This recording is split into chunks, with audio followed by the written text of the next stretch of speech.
Greetings and welcome back to Room 303 and our chats with Emily as we are calling our readings through the poetry of Emily Dickinson. We are in the Johnson edition. We turned out a poem 768, When I Hoped I Recollect. Now this one is in many ways going to take us back to an earlier poem. You guys will maybe remember when we played the game of 640. Let's go back there for just a little bit to remind ourselves. I cannot live with you. It would be life, and life is over there behind the shelf. The sexton keeps the key to putting up our life, his porcelain like a cup, discarded of the housewife, quaint or broke. A newer Sevres pleases old ones crack. I could not die with you, for one must wait to shut the other's gaze down. You could not, and could I stand by and see you freeze without my right of frost, death's privilege? Nor could I rise with you, because your face would put out Jesus's, that new grace glow plain and foreign on my homesick eye, except that you than he shone closer by. They judge us how? For you served heaven, you know, or sought to. I could not, because you saturated sight, and I had no more eyes for sordid excellence's paradise. And were you lost, I would be, though my name rang loudest on the heavenly fame. And were you saved, and I condemned to be, were you where you were not, that self were hell to me. So we must meet apart, you there, I here, with just the door ajar that oceans are in prayer, and that white sustenance, despair. Now here we have Emily, the psychologist. She is going to study the movement of three emotions. Let's analyze them. We're going to go from hope to fear to ultimately despair. And many have seen that this is maybe Emily's recognition of a relationship that she had such high expectations for that ended up, NASCAR wreck bad. So we'll get into that one as well. Now our assumptions, if you've followed our stuff at learnstrong.net, down that left-hand side, Chats with Emily's our playlist. I'm hopeful that you've worked through our set of introductory comments as well as the preceding 767 poems. We just finished with 767 to offer great assistance. And if you have, you will be able to place this poem, as we just saw with 640, among a number of other poems. Now the scholar Priest has suggested that this is the normal or the typical movement of Emily in love. She moves from, again, hope, giddiness, to fear, oh no, is it going to work out, to finally despair, crap, it didn't work out, again, that kind of thing. Now Emily never mentions in this poem who it is she's referencing. So we're always, as in so many of these poems of Emily's, we're speculating at best. But this is, I think, a complicated dance with the whole notion of recollecting or remembering. Is it a good thing to remember the bad things that happen in your life? Or is it better to just do a brain flash and just forget it all? And how do you do that? Let's enjoy the poem. When I hoped I recollect, just the place I stood, at a window facing west, roughest air was good. Not a sleet could bite me, not a frost could cool. Hope it was that kept me warm, not merino shawl. When I feared, I recollect, just the day it was. Whirls were lying out to sun, yet how nature froze, icicles upon my soul, prickled blue and cool. Bird went praising everywhere, only me was still. And the day that I despaired, this, if I forget, nature will, that it be night after sun has set, darkness intersect her face, and put out her eye, nature hesitate before memory and I. You could make the argument that Emily spends much of her poetic life grappling, wrestling with whether she wants to remember or she wants to forget. She says, when I recollect, notice the movement here. When I hoped, I recollect. Now, you'll remember hope from our study of 254. You guys will remember this one. Hope is the thing with feathers that perches in the soul and sings the tune without the words and never stops at all. And sweetest in the gale is heard, and sore must be the storm that could have bashed the little bird that kept so many warm. I've heard it in the chillest land and on the strangest sea, yet never in extremity it asked a crumb of me. She says, when I hoped, when I had expectation, she says, I recollect. You'll remember recollect from our study of 33. We're going to see it again in 1349 and 898 as well. This idea of trying to remember, trying to hold on. She says, I remember just the place I stood at a window facing west, possibly looking out of her bedroom. You'll remember that we've commented that for Emily, west is symbolic of hope, of significance. We saw it in our study of 106, 673, and 336. You'll remember that. She says, when I was hoping, the roughest air was good. In other words, this is, nothing could be bad because I was so hopeful. She says, not a sleet could bite me, not a frost could cool. We'll, of course, get to blue and cool here in a little bit. Hope, she says a second time, it was that kept me warm, not merino shawl. By the way, can we just point out that cool and wool do rhyme? And yet she refuses to use wool and instead says shawl.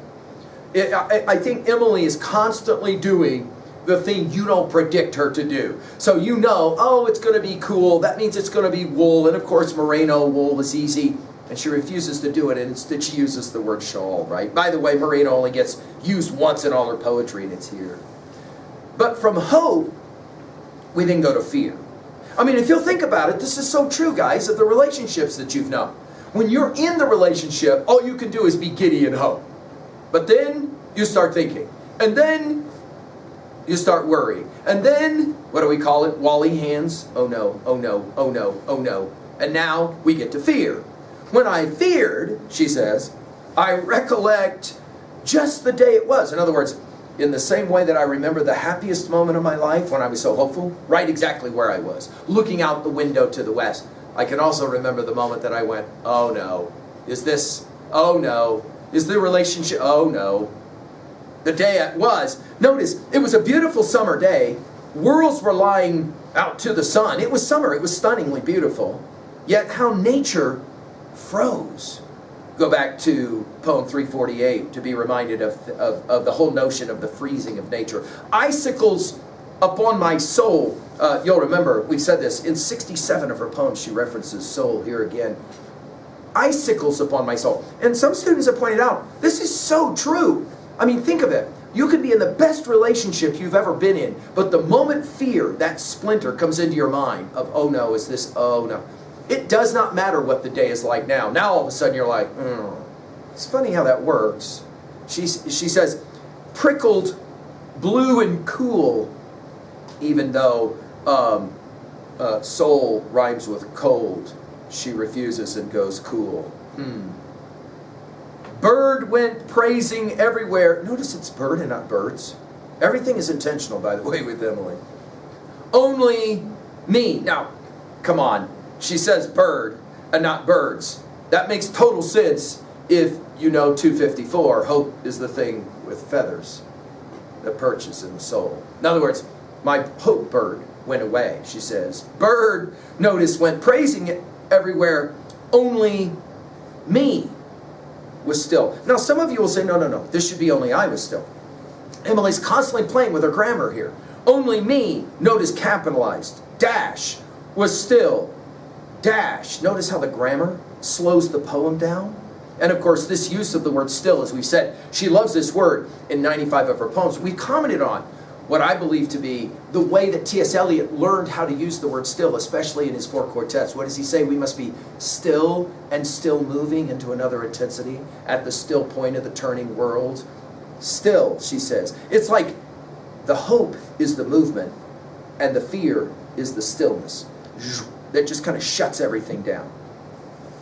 And then to the third moment, right? So this movement kind of goes from the top to the bottom, from the hope through the fear, now to despair. By the way, we're going to get to despair when we're at the last line of 770, so you can lock that one away. It's possible that this is a reference in letter 177. She called it her box of phantoms, the bad memories that she was holding on to. This may have something to do with that reading of that letter that we commented on in poem 636 when she gets a letter, all of that. the day I despaired. This, she says, if I forget, notice it was recollect earlier, nature will, that if it be night after sun has set, darkness intersect her face and put out her eye. Wow, notice this image is something closer to an eclipse than it is a sunset. Nature, for the second time mentioned, hesitate before memory and die. What is it that despair does? Well, it shuts down the hope. The same way that the night comes on as the sun goes down. And as much as you want to scream, you'll remember this as a child in summertime when you wanted to keep playing and the sun is going, it doesn't matter. The sun is going down. The eye gets put out, whether you want it to or not. That's the nature of a relationship for Emily that goes from hope to fear. The only step beyond that is despair. And at that point, everything gets dark. And she says, there's a different understanding of nature than everything dark. Okay, what are we going to do with this one at 2a? Well, I think her argument is that we remember pain and despair more than we often remember our happy moments. It's quite odd, right? I mean, we would want to hold on to those happy moments with the recollection of those, and yet for some reason, those moments of despair are so profound in our experience. At 2b, notice what one scholar has called the omitted center of this poem.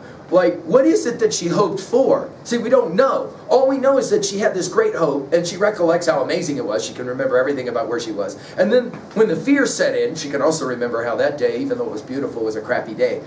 And then the despair. But we don't know why. Again, one scholar calling it the omitted center to the poem.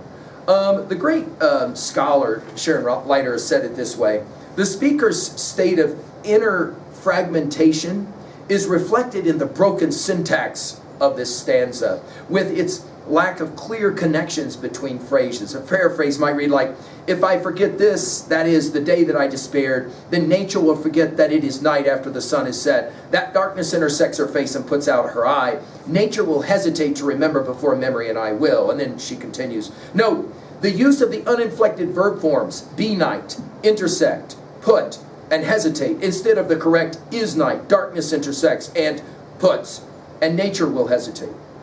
Dickinson's early critics simply assumed that her use of uninflected verbs was ungrammatical. While conceding that such usage sounds ungrammatical, scholar Kristen Miller says, sees it as a tool with which Dickinson consciously experimented in order to convey meaning. I'll say it again.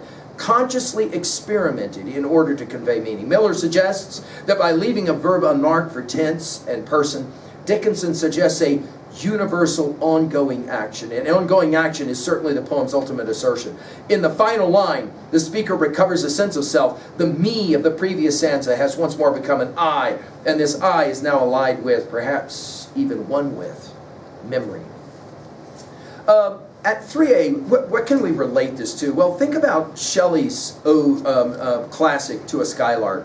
What does he say in that poem? We've given full lectures at learnstrong.net. We look before and after and pine for what is not.